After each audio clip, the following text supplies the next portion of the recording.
Hi friends, తిరుపతిలో గంగ జాతర మొదలైందండి. First అవిలాలలో start అవుతుంది. అవిలాల తర్వాత తాతయ్య గుంట ఆ టెంపుల్లో స్టార్ట్ అవుతుందండి గంగ జాతర.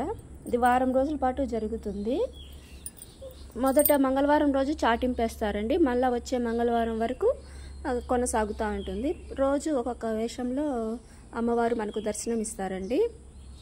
అలాగే కొంతమంది భక్తులు మొక్కుబడి తీర్చుకుంటూ ఉంటారు. ఆ మగవాళ్ళు ఆడవేషం వేసుకోవడము, పిల్లలు మొహాలకి రంగులు బొట్లు లాగా పెట్టుకోవడము అలాంటివి చేస్తూ ఉంటారండి గంగా జాతరకి. తిరుపతిలో తాతయ్య గుంట టెంపుల్ చాలా ఫేమస్ అండి. ఈ జాతర స్టార్ట్ అయినప్పటి నుంచి తిరుపతిలో ఈ వారం రోజులు చాలా సందడిగా ఉంటుందండి. ప్రతిరోజు గంగమ్మ గుడిలో ఈ వారం రోజులు ఫుల్ రష్ ఉంటారు. ఎక్కడెక్కడి నుంచో చుట్టుపక్కల గ్రామాల నుంచి కూడా దర్శనానికి వస్తూ ఉంటారండి. చాలా బాగా అలంకరణ అవన్నీ జరుగుతూ ఉంటాయి. ప్రతిరోజు అలంకరణ మారుస్తూ ఉంటారు.